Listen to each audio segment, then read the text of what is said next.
Of course, that's a very fine-sounding announcement, but you've still got to deliver. As rapporteur on single-use plastics and fishing gear, I'd like to mention pollution and plastics.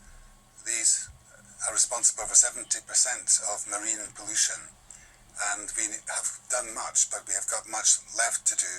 On page 11 of your written replies. Plastic applications for which biodegradable applications can bring added value for the environment. Et vous enchaînez en parlant d'établir ici. And then you talk about a regulatory framework. Now, you're no doubt correct to talk about innovation. And on biodegradability of plastics, I am perplexed, to put it mildly, because at present there are no European standards in real-world conditions, particularly in the marine environment. And my question is, are you sure that this is the right way to go?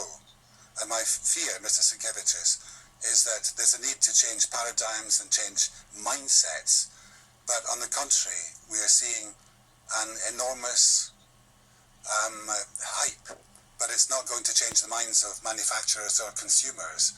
And just to add in a second question on plastic packaging, which you intend to address, there is a directive which is expected next year, and are you prepared to commit to a target for reduction, a binding one, with a figure attached?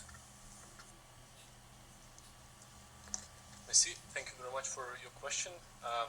Of course, I agree. Business as usual. If nothing changes, it will lead that in 2050 we're gonna have more plastic in our seas and oceans than fish.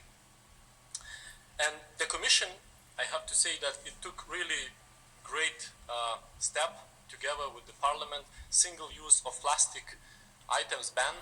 This is a great step forward. We cannot stop on that, and I'm going to, of course, seek for the full implementation of the plastic strategy. But the next steps has to be microplastics, especially in textiles, tires and pellets. That's where the main sources.